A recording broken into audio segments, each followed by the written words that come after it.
नमस्कार दोस्तों, मैं राहुल एक बार फिर से स्वागत करता हूं आपके अपने चैनल योर सॉलिटर में। दोस्तों आज हमारे साथ जुड़ चुकी हैं एक बहुत ही शानदार गेस्ट करुणा रघुवंशी मैम। आपका स्वागत है हमारे अपने चैनल योर सॉलिटर में। धन्यवाद राहुल। करुणा रघुवंशी मैम जो कि मध्य प्रदेश की जानी मानी पर्यावरणविद हैं, एक समाज सेविका है और यह पिछले कई वर्षों से निरंतर कार्य कर रही है पर्यावरण के क्षेत्र में। जंगल बचाओ अभियान के तहत उन्होंने काफी सारा वर्क किया है। साथ ही साथ हर साल पौधारोपण करवाती हैं और साथ ही साथ बक्सवा आंदोलन में इनका बहुत ही बड़ा योगदान है। मैम जो बक्सवा आंदोलन हो रहा है पूरे देश में, क्या बताएंगे इसका मामला क्या है और ये क्यों हो रहा है? बक्सवा जो आंदोलन है ये एक्चुअल में वहाँ पर हीरे की खदान मिली हुई है, तो उसमें वो Aditya Birla group and mining company को मध्य प्रदेश सरकार द्वारा दी गई है, लेकिन उसमें सरकारी रिपोर्ट के अनुसार 2,13,670 कुछ पेड़ कटने हैं, लेकिन एक्चुअल में वहाँ के जो स्थानीय निवासी है उनका कहना है कि ये वृक्ष 7 लाख के करीब है। तो ये अगर वहाँ पे खुदती है या फिर वहाँ पर उसकी माइनिंग होती है तो ये तो पर्यावरण के लिए बहुत बड़ा लॉस हो जाएगा। तो बक्सवा ये छतरपुर जिले में है। बक्सवा एक छोटी सी जगह है जहाँ पर काफ़ी जंगल वगैरह हैं। तो ये वहाँ का मामला है बक्सवा का, छतरपुर में हीरा ऐसा रियो टिंटो कंपनी ने बोला है कि हीरे की खदान वहाँ पे हीरा मिला हुआ है, कुछ 3.62 कैरेट ऐसा कुछ समथिंग का। तो इसमें वहाँ पर वही हीरा जो मिला है वो 62 हेक्टेयर में है, लेकिन लीज पर जगह दी गई है 382.67 हेक्टेयर जंगल उनका जो कचरा डंप करने के लिए। तो इसका वहाँ पर पूरे देश में है। करुणा मैम, क्या इस जंगल में जीव जंतु पशु पक्षी भी हैं? और अगर है तो जंगल कटने के बाद इनका क्या होगा?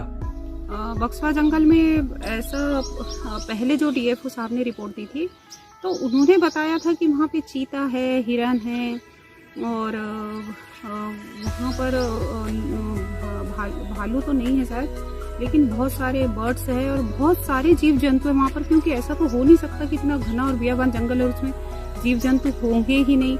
ऐसा नहीं, वहाँ पर शेर भी है। ये सही है कि वहाँ पे जीव जंतु है और वहाँ के ग्रामीणों के द्वारा देखे गए हैं। और अभी तो वहाँ एक नई चीज आई है कि वहाँ पर जो हमारे भीमबेटका में है वैसे भित्ति चित्र भी है वहाँ पे, और वो देखा जाए तो वो धार्मिक आस्था का भी केंद्र है, क्योंकि वहाँ पे भीम कुंड है जिसका भी डिस्कवरी पे काफी आया था, जिसमें ऐसा पानी का कुंड है जिसकी आप कोई गहराई नहीं नाप सकता।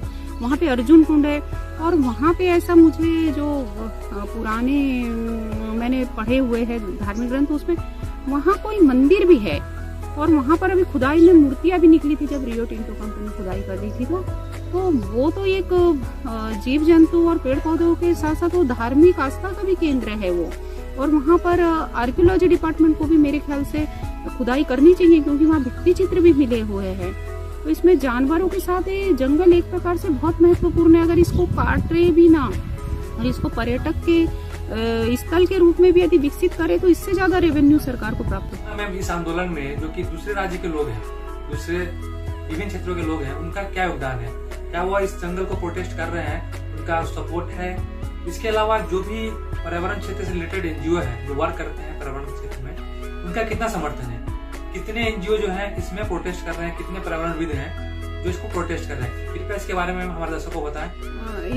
इस आंदोलन को दूसरे राज्यों का तो कश्मीर से कन्याकुमारी का तो आप छोड़ दीजिए, इसको विदेशों से भी समर्थन प्राप्त हो रहा है।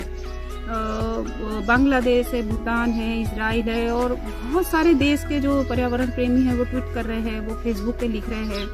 तो इसको तो बल्कि मैं कहूँ इसको इंटरनेशनल लेवल पे इसको समर्थन प्राप्त है, क्योंकि जो वृक्ष होता है वो किसी राज्य का नहीं होता, किसी घर का नहीं होता, वो पूरी धरती का होता है।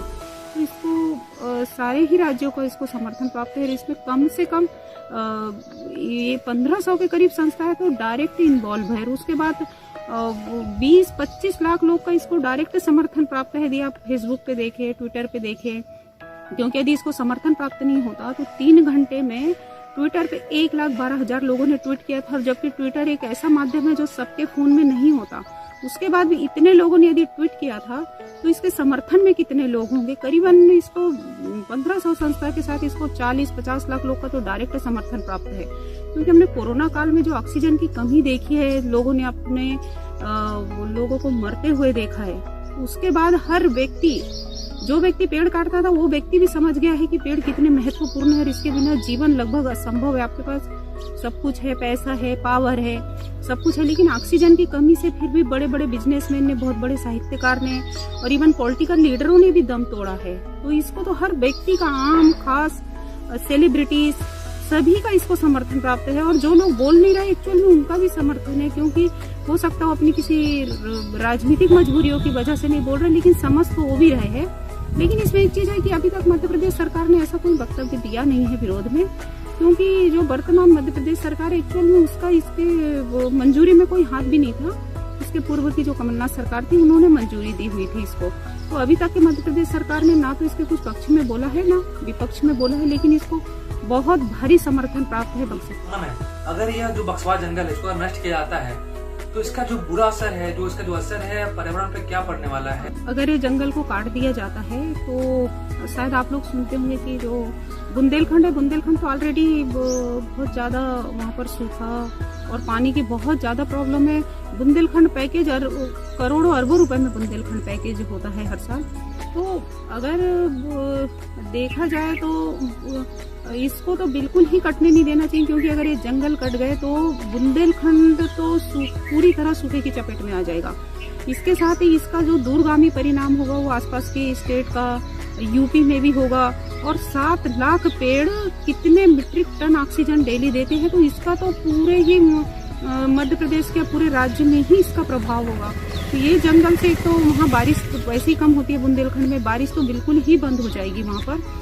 और जो बायोडाइवर्सिटी है, जैव विविधता है, उसको जो नुकसान पहुंचेगा वो अलग है। और वहाँ के जो जीव जंतु है जो हमारे पर्यावरण के लिए अति आवश्यक है, वो जीव जंतु कहाँ जाएंगे, सबसे बड़ा सवाल ये है। क्योंकि वहाँ के जो जीव जंतु है वो तो किसी के घर में जाके रहेंगे नहीं, तो वो कहाँ जाएंगे? तो ये जंगल कटने, तो अगर ये जंगल कटता है तो इसके बहुत बुरे विनाशी दूरगामी परिणाम होंगे, बुंदेलखंड के लिए तो होंगे ही। जंगल जो कि सरकार द्वारा नष्ट किया जा रहा है, उजारा जा रहा है, या यूं कहा जाए बर्बाद किया जा रहा है, उसके संबंध में कुछ चुभते सवाल ऐसे हैं मेरे पास जो कि सरकार से पूछी जानी चाहिए। सबसे पहले यह जानने की जरूरत है, जो सरकार ये आदेश दिया है कि इस जंगल को बेच दे, बर्बाद कर दे, नष्ट कर दे, तो मेरा सवाल उनसे भी है और आपसे भी है मैम, कि इस जंगल को बेचने का आदेश दे दिया उन्होंने, तो विगत कई वर्षों में जो उनका वर्ष बीत गया है, जो उनका शासनकाल रहा है, उस शासनकाल के दौरान उन्होंने इस टाइप का, इनसे मिलता जुलता या इससे छोटा या बड़ा बोल लो आप, इस टाइप का कोई भी अभ्यारण्य जो है हरित वन क्षेत्र का इन्होंने कभी विकास किया है, या कभी इस टाइप का वन क्षेत्र को डेवलप किया है, इस टाइप का जो जीव जंतु है इस टाइप का उनके लिए कुछ ऐसा कार्य किया है क्या? और अगर नहीं किया है तो इनको यह हक किसने दे दिया? वर्तमान जो सरकार है, केंद्र सरकार है, तो मेरे तो ऐसे नॉलेज में नहीं है कहीं कि उन्होंने कोई ऐसी प्रकृति से संबंधित कोई परियोजना तैयार की होगी या कोई अभ्यारण्य बनाया होगा, ऐसा मेरे नॉलेज में तो नहीं है। हो सकता देश इतना बड़ा है कहीं हो भी रहा होगा, तो मुझे नहीं पता, लेकिन मेरे नॉलेज में ठीक ऐसा ही मतलब सवाल मेरा दोबारा वही सवाल है, उस कंपनी के लिए है, कार्य उस कंपनी द्वारा किया गया है जिस कंपनी को टेंडर मिला है बक्सवा जंगल को उजाड़ने का, इसको बर्बाद करने का, इसको नष्ट करने का, वहां से हीरे निकालने का।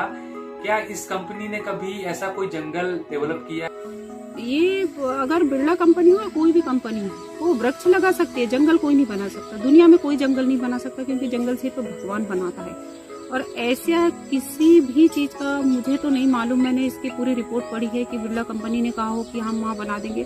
ठीक है, वो पेड़ भी लगा देंगे, तो क्या वहाँ की बायोडाइवर्सिटी डेवलप कर देंगे? वो तो सिर्फ ईश्वर ही करता है। कि बिरला ग्रुप ने कोई ऐसा प्रेजेंटेशन नहीं दिया है कि मैं वहाँ जंगल बना दूंगा, मैं वहाँ कर दूंगा, कुछ भी ऐसा कंपनी और कंपनी कर ही नहीं सकती, कोई भी कंपनी नहीं कर सकती। जैसे गूगल है, माइक्रोसॉफ्ट है, फेसबुक है, इन्होंने जो अपनी कंपनियों में वहाँ पर जो मूल्यों को स्थापित किया है कि इनकी कंपनियां देखिए बहुत अच्छे तरीके से इन्होंने पर्यावरण को सहेज के रखा है, क्योंकि वहाँ की सरकार और वहाँ की जो इन्वेस्टिगेशन अथॉरिटी है वो इस मामले में बहुत सेंसिटिव होती है। तो मुझे तो नहीं लगता कि कोई कंपनी। आज के सिचुएशन को देख के ऐसा लगता है अब हमारे देश को एक नहीं बहुत सारे श्री सुंदर लोग होने की जरूरत है। ऐसे में एक झलक मैम आपके अंदर भी देखी जा रही है।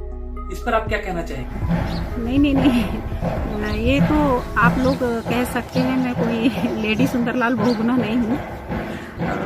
इतने बड़े इसमें आप मेरी तुलना ना करें प्लीज़, क्योंकि सुंदरलाल बहुगुना जी है, माता अमृता देवी है, गौरा देवी जी है, मेधा पाटकर ताई है, या फिर राजेंद्र कुमार जी है, राजगोपालाचारी जी है, अन्ना हजारे, बाबा आमटे जी है। मैं तो इनके पैरों की धूल भी नहीं बन सकती कभी, और मैं धूल ही रहना चाहती हूँ।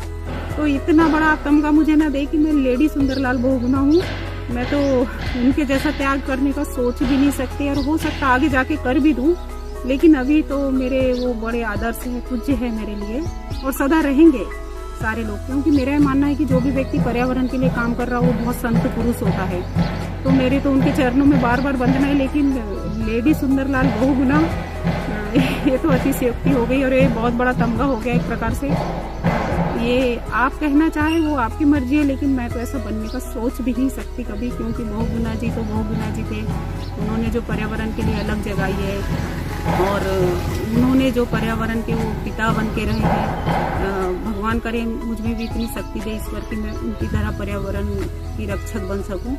लेकिन अभी तो मैं उनके पैरों की धूल के, उनके क्या, मैंने जिनने नाम लिए इनमें से किसी के भी पैरों की धूल भी नहीं हूँ। मैं धूल ही बन के रहना चाहती हूँ, तो ज़्यादा अच्छा है। मैम, अगर आप इस चैनल के माध्यम से कोई सा भी मैसेज आपको देना चाहती है देशवासियों को, हमारे दर्शकों को, तो आप प्लीज दे सकती हैं। मैं तो आपके चैनल के माध्यम से बिरला कंपनी से ही रिक्वेस्ट करूंगी कि बिरला कंपनी का कुमार मंगलम बिरला जी है, उनका तो या उनके पूर्वजों का इतना अच्छा रहा है कि उन्होंने हमेशा ही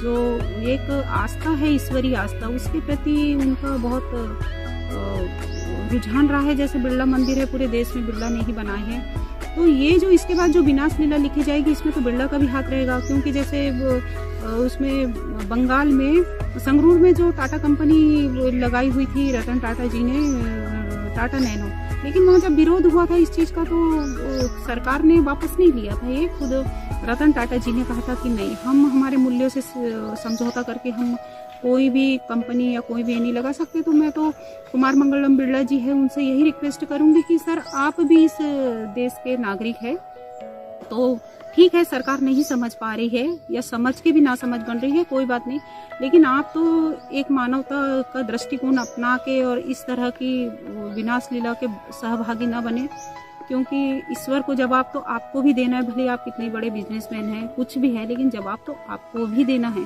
क्योंकि अगर इसमें विनाश हुआ, यह बुंदेलखंड में सूखा है, वैसे ही सूखा है तो इसके भागीदार जाने अनजाने में आप भी बन रहे हैं, क्योंकि आपके पास अथॉरिटी है कि आप वापस हो जाएं, क्योंकि आपके पास तो इतनी सारी कंपनियां हैं, आप कहीं से भी अपना फायदा ले सकते हैं। और हीरे का क्या करना है, हीरा तो हम आर्टिफिशियल भी पहन सकते हैं, और आजकल तो ओरिजिनल हीरा पहनता भी नहीं है कोई। तो मैं तो कुमार मंगलम बिरला जी से ही, बिरला ग्रुप से ही ये रिक्वेस्ट करूंगी कि ठीक है सरकार नहीं कर रही तो आप ही बैक हो जाइए कि ठीक है भैया, हमको तो नहीं करना, और हमें इस तरह के आगे के कोई प्रोजेक्ट नहीं करना जिसमें पर्यावरण को नुकसान पहुंचे। क्योंकि आप तो श्री हरि विष्णु का घर बनाते हैं, तो श्री हरि विष्णु तो ये नहीं कहते कि मेरे पशु पक्षियों का घर उजाड़ दो, मेरे बेजुबानों का घर उजाड़ दो, ये तो श्री हरि विष्णु कभी भी नहीं कहेंगे। तो यदि आप वाकई में श्री हरि विष्णु जी का घर बनाते हैं तो आप कभी नहीं उजाड़ेंगे, क्योंकि बिरला भी एक ऐसी कंपनी है जो अपने मूल्यों पे व्यापार करती है, जैसे रतन टाटा जी करते हैं। और शायद मेरी आवाज़ उन तक पहुँचे, तो मैं तो उनसे रिक्वेस्ट करूँगी कि सर आप ही बैक ले लीजिए इसको, और आप बैक मत लीजिए, बल्कि आप वहाँ के जो जंगल आधारित जो व्यापार है वो करिए। कहीं हमारे संस्थाएं है, हजारों संस्थाएं जो आपका सहयोग करने के लिए तैयार है, और उतना ही रेवेन्यू, उतना ही फायदा आपको भी हो जाएगा, रोजगार भी मिल जाएगा, और आप एक देश में एक आइडियल स्थापित कर सकोगे रतन टाटा जी की तरह। चैनल के माध्यम से मैं जरूर जितने भी सब्सक्राइबर हैं आपके, जो भी आपके चाहने वाले लोग हैं, उनके माध्यम से ये कहना चाहूँगी कि हमारा राष्ट्रीय जंगल बचाओ अभियान से आप जुड़िए, और हर व्यक्ति, प्रकृति की रक्षा करना हम सबका दायित्व है। हमें किसी के भरोसे नहीं बैठना चाहिए, और पशु पक्षियों का, जंगलों का, नदियों का हर स्तर पे संरक्षण करना चाहिए। और आप यकीन मानियोगे, ये कितना खुशी देने वाला टास्क है कि आप एक वृक्ष को लगाइए, उसको डेली पानी दीजिए, आप पक्षियों को अनाज दीजिए, आप नदियों की सुरक्षा करिए। ये इतनी खुशी देती है कि आप कहीं फॉरेन ट्रिप पे जा रहे हैं या आप बहुत ज़्यादा शॉपिंग कर रहे हैं मॉल में या कोई मूवी देख रहे हैं, तो सबसे ज़्यादा सुख ये प्रदान करती है, क्योंकि कुछ समय बाद ये लोग आपसे बिल्कुल भावनात्मक जुड़ जाते हैं और आपको इन लोगों की धड़कनें महसूस होने लगती है। वृक्षों की, पक्षियों की, मुझे तो पक्षियों की भाषा भी समझ आती है। तो मैं सभी को संदेश देना चाहूँगी कि हमारे राष्ट्रीय जंगल बचाओ अभियान से जुड़िए। अपने जीवन का जो इनकम है उसका थोड़ा सा 10% तो ज़्यादा, थोड़ा सा 1% भी आप इनके ऊपर खर्च करेंगे तो आपको ऐसा लगेगा कि हमने कुछ किया है। तो मेरी सबसे रिक्वेस्ट है कि आप प्रकृति के बचाओ, जंगल बचाओ अभियान में, प्रकृति बचाओ अभियान में हमारे साथ जुड़िए और राष्ट्र निर्माण में, धरती बचाने में अपना सहयोग दीजिए। धन्यवाद मैम, इतने ज़्यादा व्यवस्था होने के बावजूद भी आपने हमारे लिए समय निकाला। हमारे पूरे योर सेक्टर फैमिली की तरफ से आपका बहुत बहुत धन्यवाद। बहुत बहुत धन्यवाद। इसी के साथ दोस्तों मैं आपसे विदा लेना चाहूंगा, फिर मिलूंगा नेक्स्ट वीडियो में। तब तक के लिए आप स्वस्थ रहें, सुरक्षित रहें, अपना ध्यान रखें।